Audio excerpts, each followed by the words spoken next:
Hey guys, tonight we drift quietly into the middle of the Pacific Ocean. The air is soft, the stars scatter themselves across the sky like glitter tossed by a careless kid with way too much craft glue. And well, you're standing barefoot on a wooden canoe that looks like it should not have made it past your local lake, let alone thousands of miles of open water. But here you are. No GPS, no Google Maps, and, sorry to break it to you, no cell service. You're about to trust your life to the whispers of the ocean itself. Honestly, you probably won't survive this if left to your own devices, but don't worry. In this story, you get the deluxe package. You'll drift, dream, and maybe even nap through the Polynesian art of reading waves like maps. The canoe rocks gently beneath your feet, not in a dangerous roller coaster way, but in a slow rhythm that tugs you into its lull. Every ripple, every swell carries a message. The navigators who first crossed this vast ocean could feel them as clearly as you feel the buzz of your phone in your pocket. Except they didn't have pockets or phones. Just skin, bone, balance, and memory. The Pacific stretches so wide that even the word ocean feels too small. Imagine an expanse covering 1/3 of Earth's surface, dotted with islands so tiny they sometimes don't even show up on school globes. You wonder how anyone could find them without just bumping into them by accident. Historians still argue whether those voyages were flukes of luck or feats of genius, but the canoe beneath you doesn't care. It just sways and hums, and you start to notice something. Not all the waves are the same. Some come straight, some slant, some bounce back after hitting invisible shores far away. It's like standing in the middle of 100 overlapping songs, each one a clue. Your guide, a weathered navigator whose wrinkles hold more stories than your Netflix queue, points out how the canoe dips when it meets a long, steady swell. That one, he says, comes from far to the north, from storms you will never see. The next roll nudges the canoe at a diagonal. That one, he whispers, is from an island hiding beyond the horizon. You squint, but of course you see nothing, just black water and starlight. Still, the navigator insists the island is there, and the waves told him so. As the night deepens, your body begins to tune into this watery language. At first, you're clumsy, stumbling like someone learning to dance at a wedding after 2 glasses of punch, but gradually, you feel a subtle difference in how the canoe tilts. You realize your knees are tiny seismographs recording every tremor. The more you relax, the clearer the signals become. Polynesian navigators spent years training this sense, lying on canoe decks with eyes closed, letting the ocean speak through the soles of their feet. It wasn't magic, it was muscle memory, practiced over generations until it felt like second nature. Of course, second nature takes a while. You, on the other hand, are getting sleepy, and the canoe's rhythm begins to sound suspiciously like a lullaby. That's okay. The navigators had tricks for that too. They kept each other awake with chants, with stories, with steady watch rotations. Falling asleep at the wrong moment meant drifting off course by hundreds of miles. Not exactly the kind of oops you can fix with a U-turn. You glance up, and the stars seem to swing with the waves. The line between sky and sea blurs. Somewhere in this dreamlike space, you understand that the ocean isn't chaos.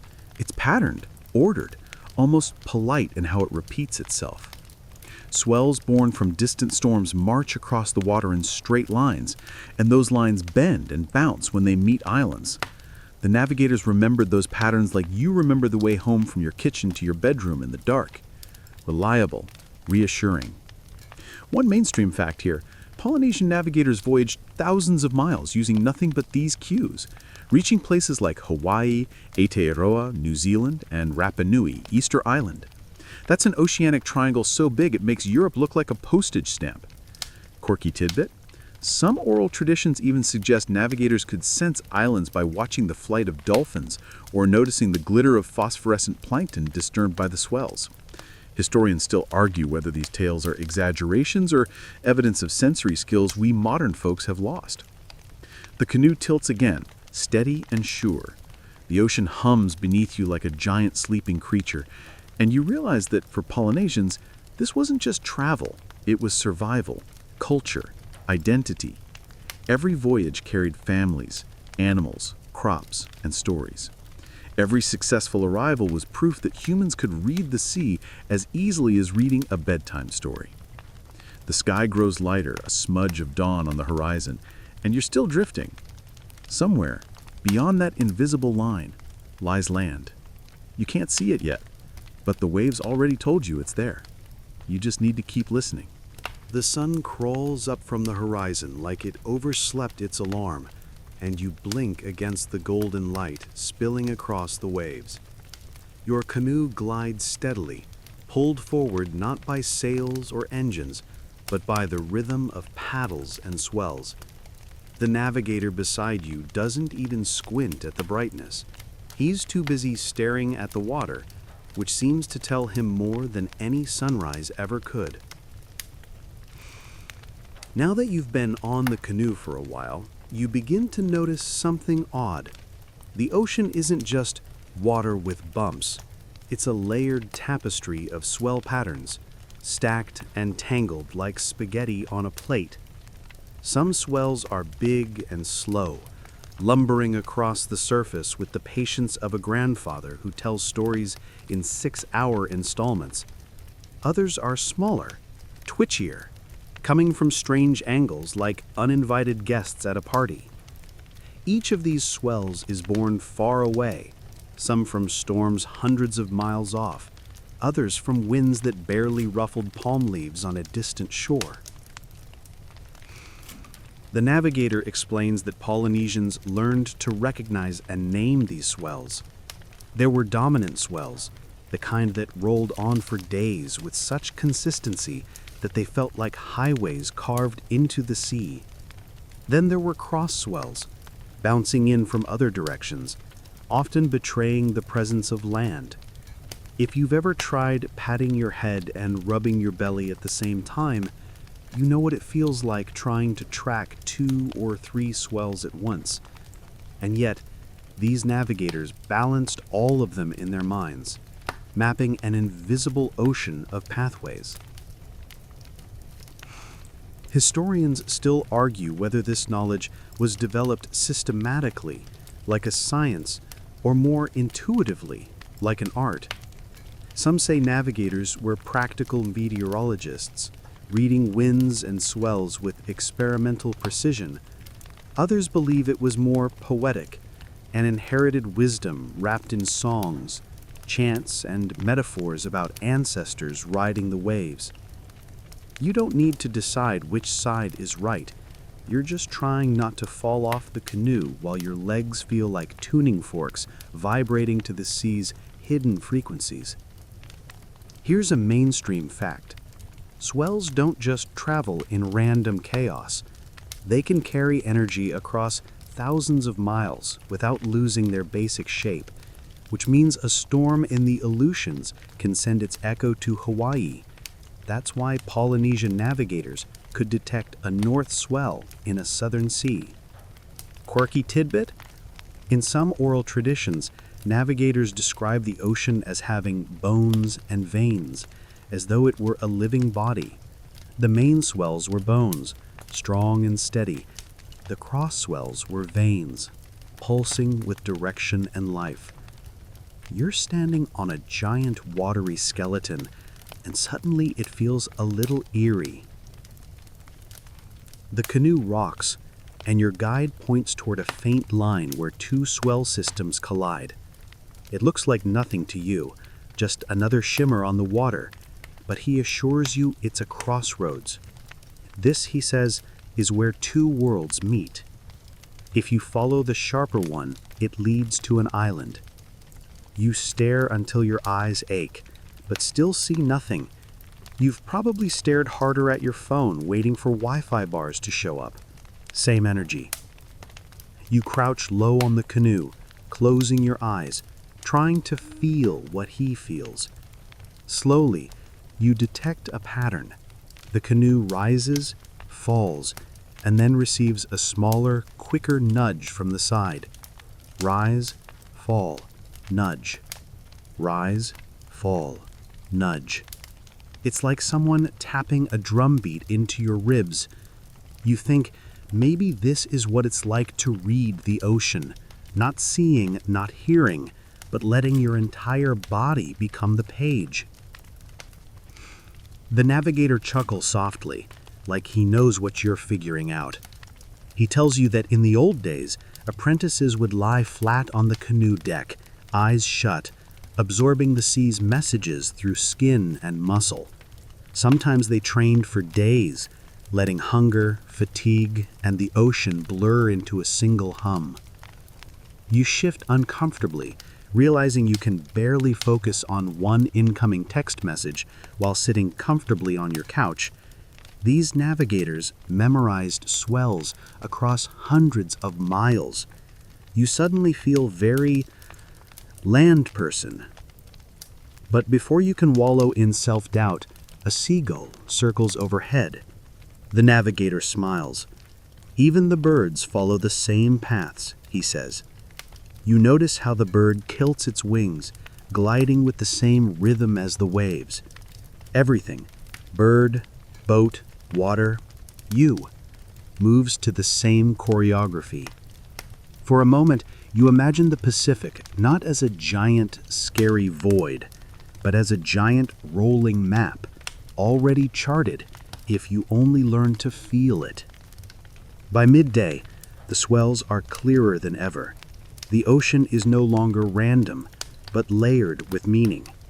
You start to suspect that land is closer than you thought, hiding just below the horizon, sending back ripples like a friendly neighbor knocking on your door.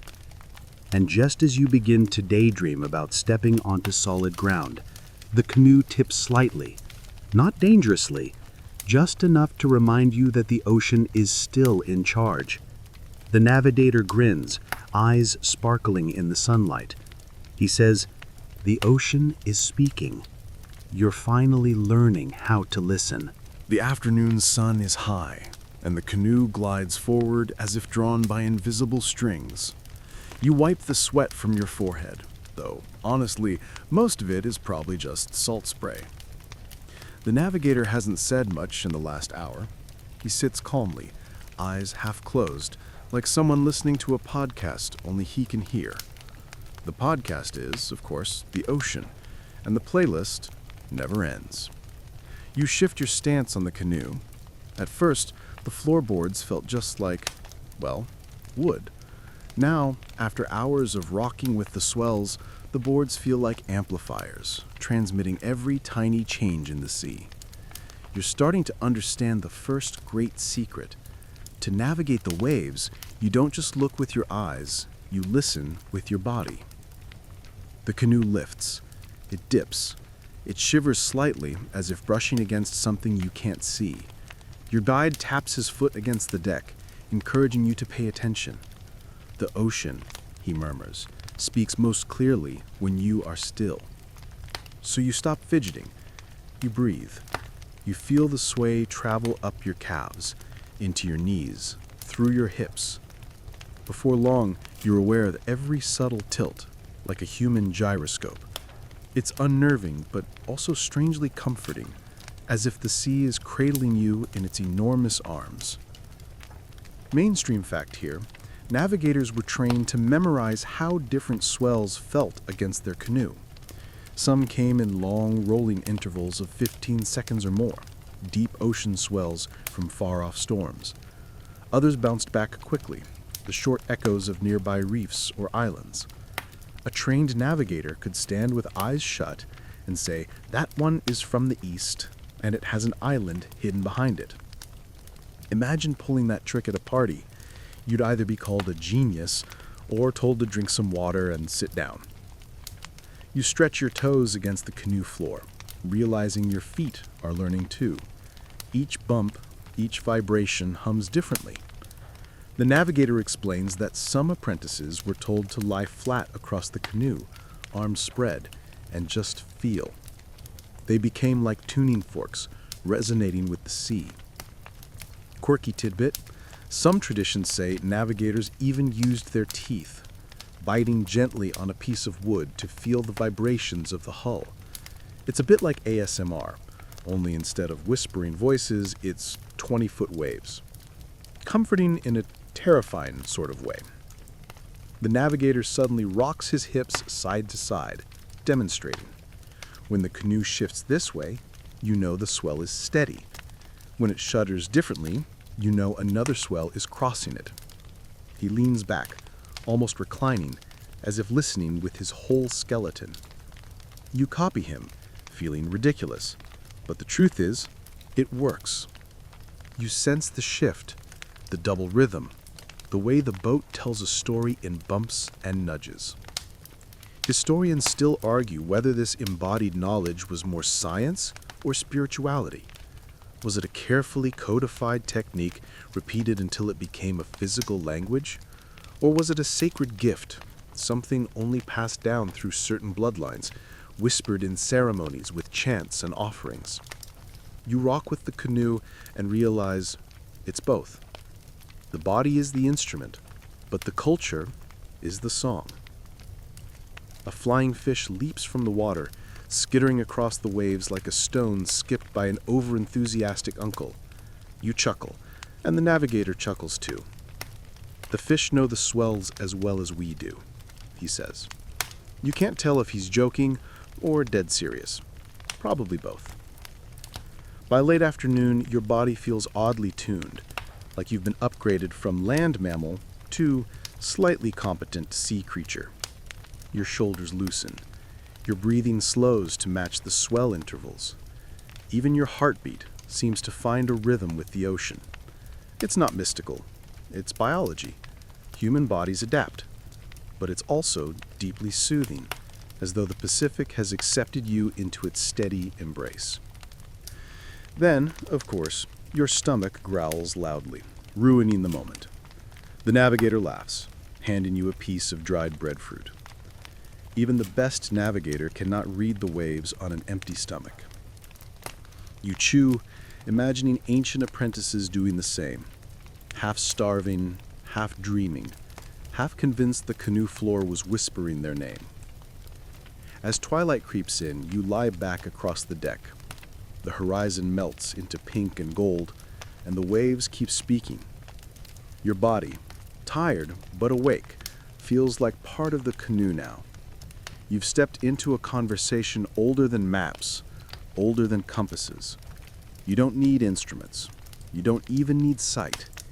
You just need balance, patience, and a willingness to let the sea have the last word. The sky deepens into indigo, and the first bright stars wink awake. You roll onto your side on the canoe, bones a little sore from the day's rocking, but your eyes widen at the sheer blanket of glitter above. Out here, without street lights or billboards trying to sell you toothpaste at midnight, the heavens are overwhelming. An endless dome where every pinpoint of light seems to shout directions. Your navigator gestures upward. He doesn't look at you, just raises a finger at a cluster of stars arranged like a crooked spear. That one, he says, rises where the swell you felt earlier comes from. Together, they tell the same story. You squint. Honestly, it looks like a messy dot-to-dot puzzle, but he insists. The stars and the waves dance to the same rhythm. This is where the real magic begins, weaving starlight, seabirds, and the ocean's movements into one seamless compass. Imagine carrying Google Maps in your body and Google Sky in your eyes. You'd never need to charge a battery again. Mainstream fact: Polynesian navigators memorized entire star paths, knowing exactly which stars rose and set over certain islands. They didn't just know the North Star, they knew dozens, each tied to a horizon line. By steering toward a rising star, they could hold a direction across thousands of miles. Quirky tidbit: some oral histories mention that certain birds, like the sooty tern, would fly out to sea every morning and return to land at night. Spotting their direction of flight was like catching a sneaky feathered Uber signal. Historians still argue whether bird patterns were reliable for long-distance voyaging or just handy near shorelines. But either way, the sight of wings cutting across the horizon always felt like reassurance. The canoe rocks gently, and your navigator hums a low chant. The words slip between stars and waves, part lullaby, part instruction manual. He sings of a star that rises over Samoa, another that dips behind Tahiti, and how each one pairs with a swell beneath your feet. You realize it's not just about memorizing separate signs, it's about blending them. The ocean tilts left, the star rises there, and a bird wings home in that direction. Alone, each clue might mislead you. Together, they're a braided rope pulling you true. You tilt your head back further, watching Orion's belt crawl higher. The canoe seems smaller under that infinite ceiling, but also steadier, like it belongs in this vastness. You imagine ancient crews lying on their backs, children pointing at constellations while elders corrected them with patience and probably some light sarcasm. Maybe a joke about how if you get lost, just follow the star shaped like your uncle's nose. Every culture adds humor to survival. Your guide nudges you. He's pointing now to the horizon where a faint glow pulses. Not stars this time, phosphorescence. The wake of your canoe is alive with tiny creatures glowing like spilled neon paint. Even the plankton, he says softly, show the path. You laugh, because this feels almost unfair. Stars, waves, birds, glowing sea specks. How many GPS systems do these people need?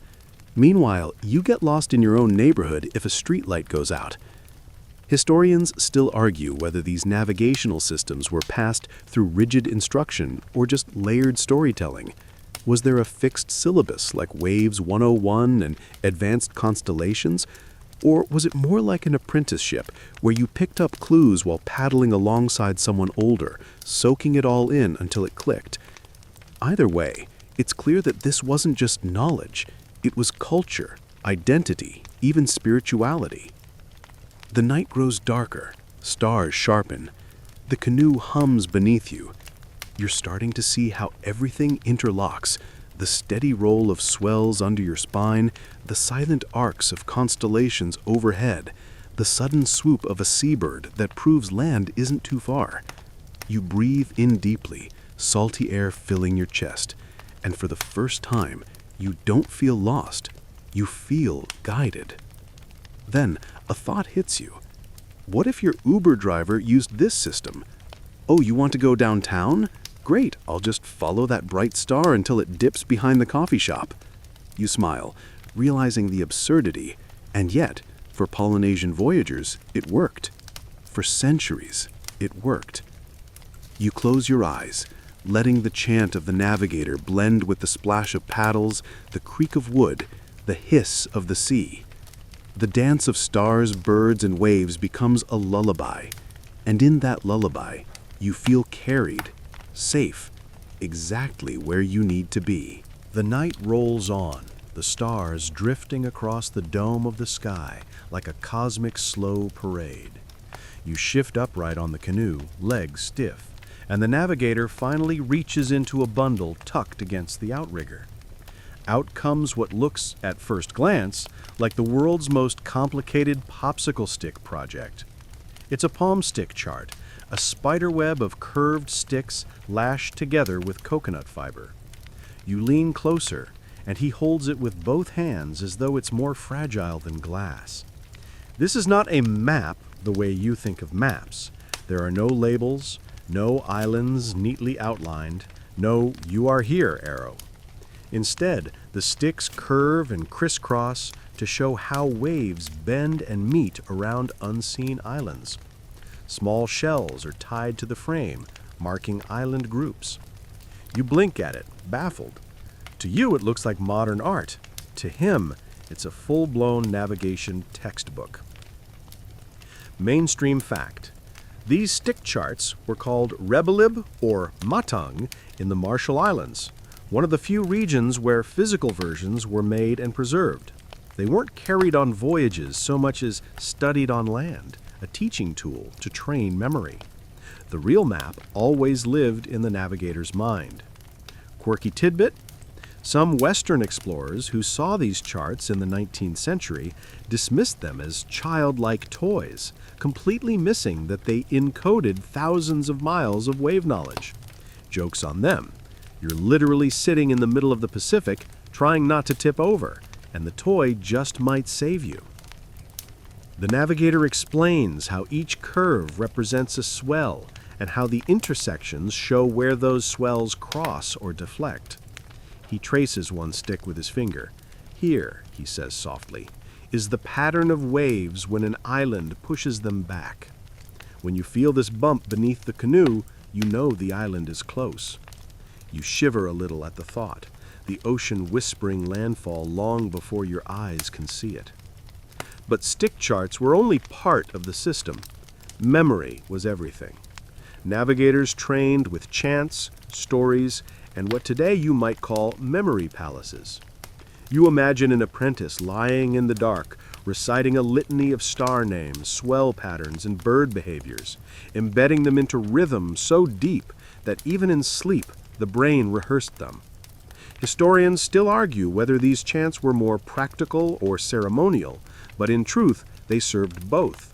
They trained memory while binding knowledge into culture. The navigator places the chart back into its bundle and smiles at you knowingly. You cannot carry the map with you, he says. You must become the map.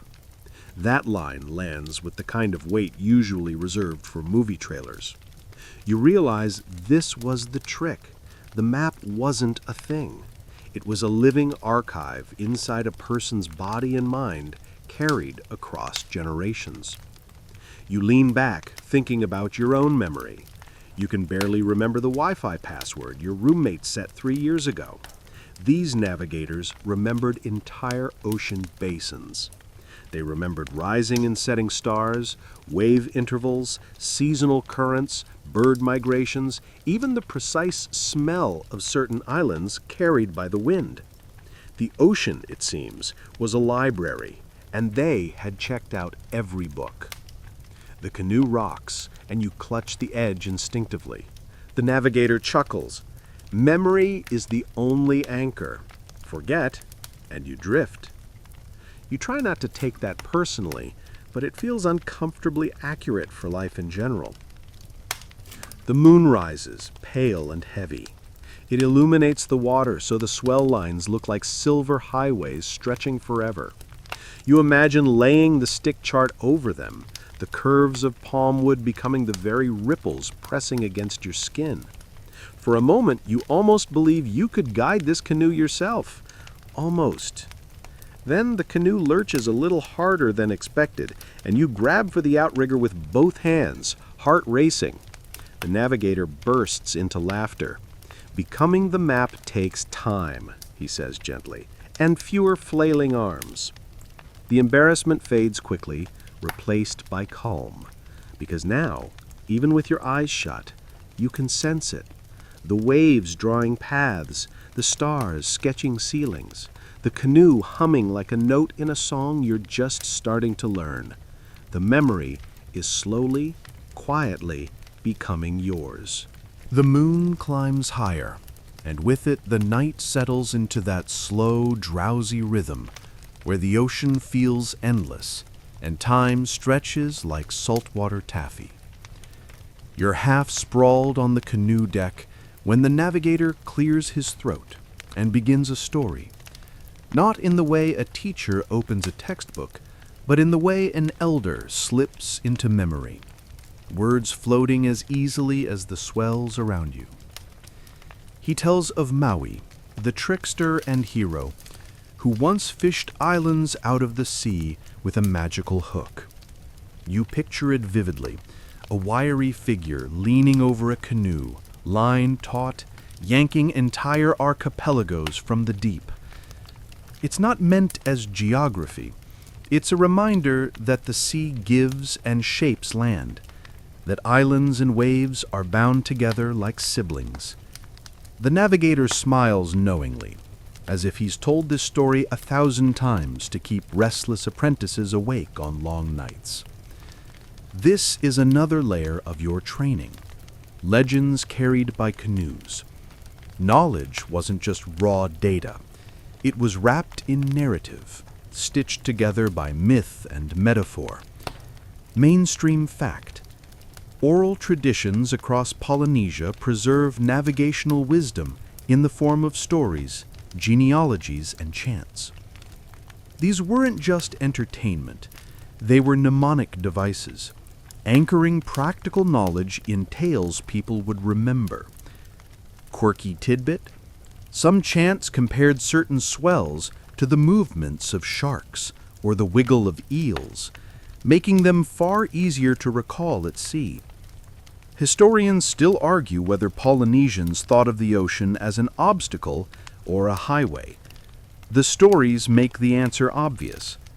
The sea wasn't something to conquer, it was something to befriend, negotiated through respect, humor, and ritual. You smile at that, because honestly, befriending the ocean seems wiser than picking a fight with it. The navigator pauses, then throws you a curveball of humor. He says, Maui once tried to slow the sun by lassoing it, so if you're tired of paddling, you can always give that a try.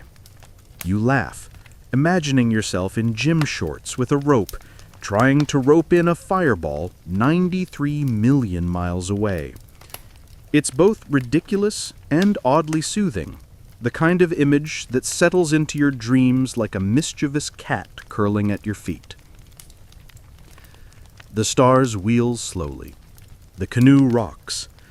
The story drifts into another, then another, each tied to a swell, a star, a bird. Soon you're swimming in a sea of voices as deep as the Pacific itself. You think of your own culture's bedtime stories and how they never included instructions for not dying at sea. These legends, though, they're survival guides in disguise. And yet there's tenderness in them, too. They speak of ancestors always watching, of gods who might tease but never abandon, of islands waiting patiently just beyond the horizon. As the canoe rocks beneath you, the myth and the present blur together. Maybe Maui's hook is still out there. Maybe you're riding waves shaped by a story older than history books. Your guide chuckles softly. Every voyage carries its stories. Without them, the waves are just noise. With them, the waves sing. You nod, though your eyes are finally drooping. The legends are less about entertainment than about making sure you remember what matters, even in your sleep. The canoe sways, the ocean hums, and you let the myth wrap around you like a blanket. If Maui could haul up islands, surely you can manage to drift a little further, trusting the legends to keep you afloat. The horizon softens into gray as dawn begins to breathe across the ocean. Your eyes sting from the long night, but the navigator is already alert, scanning the water with a patience that makes you feel like the lazy roommate in a flat chair. He gestures toward the swells, now calmer under the pale morning light. Do you feel it? He asks. You nod vaguely, though really you're thinking about breakfast. This is when he switches gears. Last night was myth and memory. This morning, it's physics disguised as poetry. The navigator explains that every swell you've been feeling has an origin, a storm hundreds or thousands of miles away. Those storms shove water outward, sending energy rolling across the Pacific like ripples from a stone dropped in an impossibly large pond. The fact is simple, but the scale is mind-bending. One storm near Alaska might still be whispering to your canoe weeks later. Mainstream fact: modern oceanographers measure swells with satellites, wave buoys, and equations. They know swells travel in regular intervals and that their energy decays only gradually over vast distances. Quirky tidbit: scientists discovered that swells can even wrap around entire islands, curling like ghostly fingers to meet again on the far side. Navigators didn't need math or satellites. They could feel those curls through their hips and knees. Historians still argue whether to call this empirical science or cultural intuition, but honestly, it's just both. You press your palms to the canoe deck. Sure enough, the swells seem layered. The long, patient ones hum like a deep bass line. Shorter, sharper ones tap like snare drums. Together, they form an orchestra, and the canoe is your seat in the middle of the concert hall. The navigator grins as if he knows you're finally hearing it. He crouches, scooping a handful of seawater. He says, "Waves remember. They carry the shape of the storm long after the storm has died." You shiver, realizing you're basically riding the ghosts of weather systems. Somewhere a storm has ended, and yet its echo is rocking you gently into morning. Historians debate whether ancient navigators understood this in a scientific sense or just in a lived, practical one. Did they know the exact mechanics? Probably not. Did they need to? Definitely not. They knew enough to cross thousands of miles and arrive precisely where they intended. You, meanwhile, once got lost in a parking garage. The sun edges higher, painting the water gold. Suddenly, you notice something subtle. The main swell beneath your feet has been steady for hours, but now a cross swell interrupts it. The navigator raises his eyebrows. He says simply, "Land. Far, but there." It's still invisible, hidden below the horizon, but the waves betray its presence like a shy neighbor accidentally leaving the light on. You're floored. The science behind this is elegant. Waves striking an island reflect backward, combining with incoming swells to create a distinctive pattern. To the untrained eye, it's just messy water. To a navigator, it's a flashing neon sign. The difference between those perspectives is the difference between survival and vanishing forever into the Pacific. The navigator explains how he catalogs these moments. Each island in his memory has its own signature, the way swells break, bend, and reflect. He doesn't need to see land. He recognizes it by touch. It's like a musician identifying a song by its first 3 notes, except the playlist is thousands of islands long. You sigh, feeling both amazed and slightly inadequate. Then again, your modern comforts aren't exactly portable out here. No Wi-Fi, no GPS, no Siri to mispronounce Polynesian place names. Just you, the ocean, and a centuries-old science that feels both alien and soothingly simple. The navigator chuckles at your dazed expression.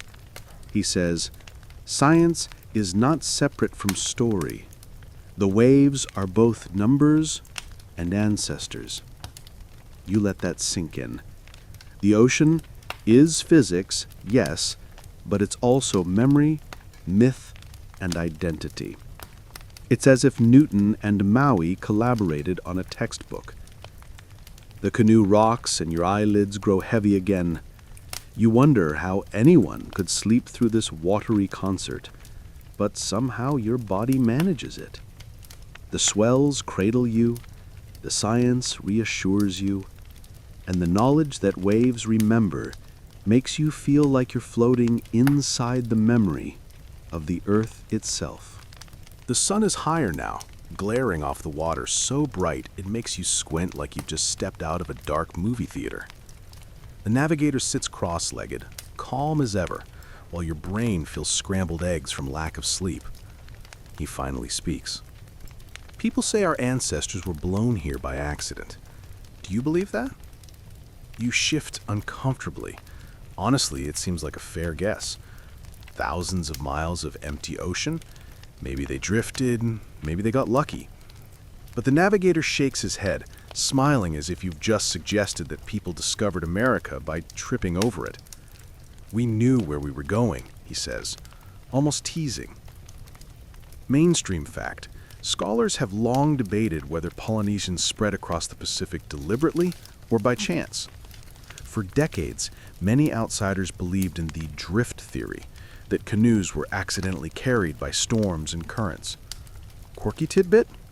In the 1940s, Thor Heyerdahl built a balsa raft called the Kon-Tiki and drifted from Peru to Polynesia, claiming this proved South Americans could have settled the islands. Historians still argue about his conclusions, but Polynesian communities were quick to point out, hello, we already had the technology and skill. We didn't just bob around like lost rubber ducks.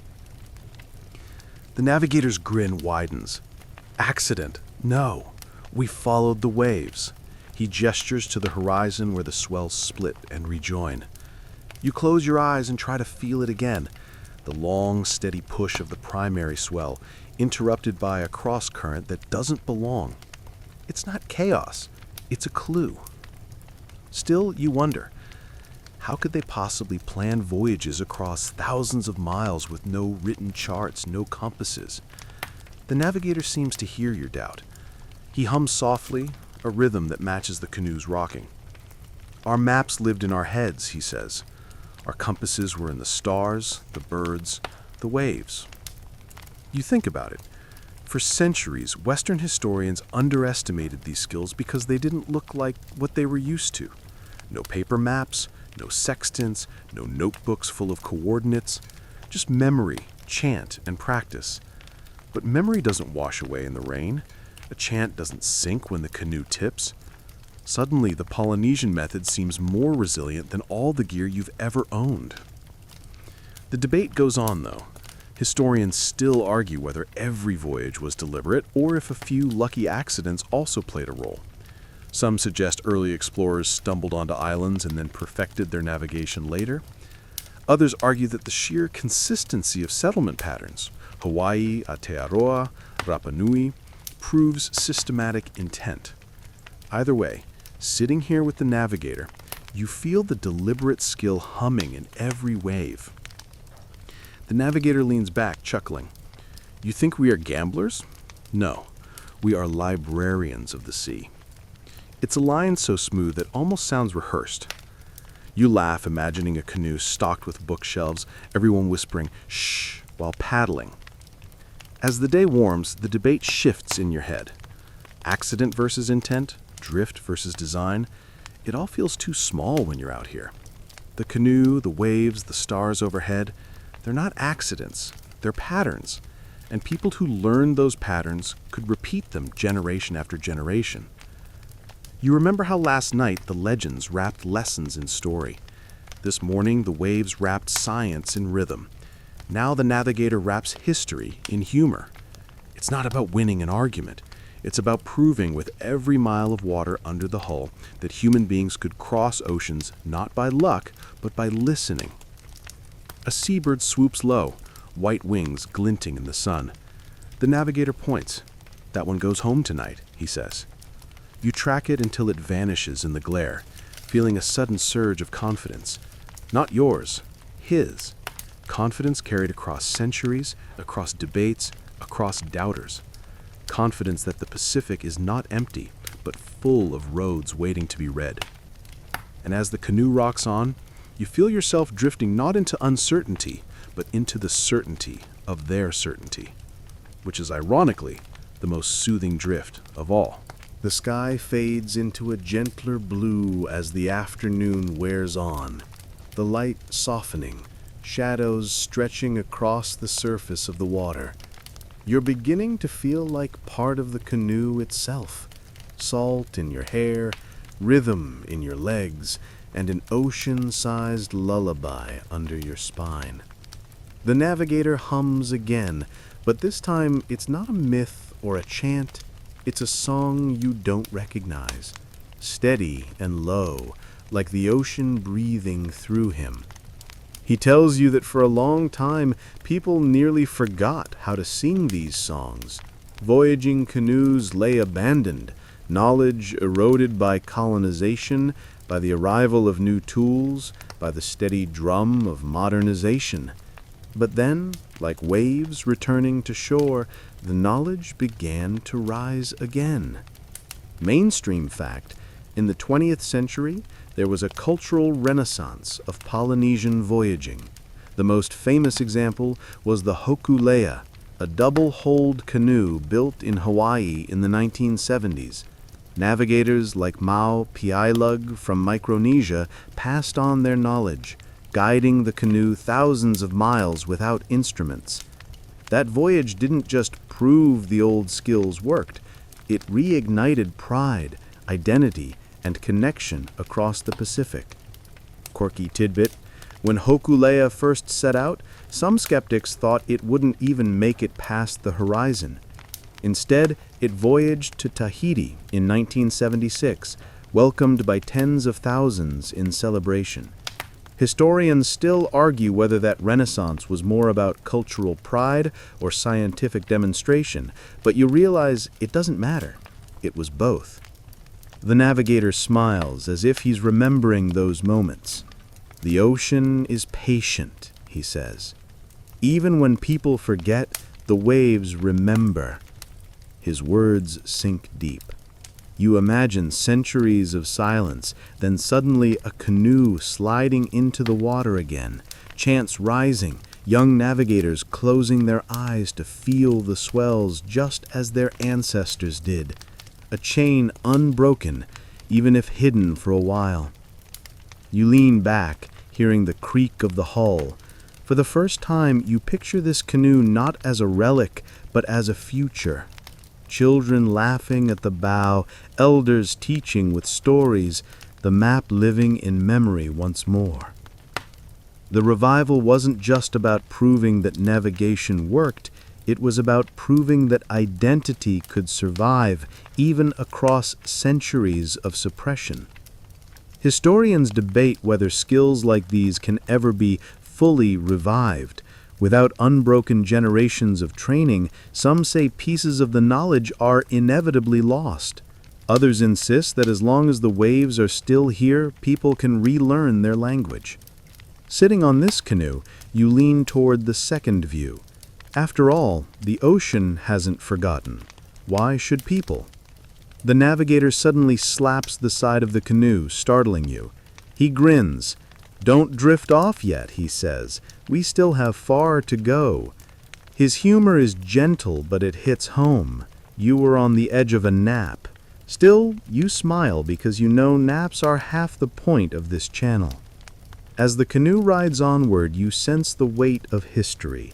Not just the first explorers, not just the academic debates, but the revival. The return of knowledge carried like fire from one island to the next. You imagine torches lighting across the Pacific, one by one, until the whole ocean glows again. The sun sinks lower.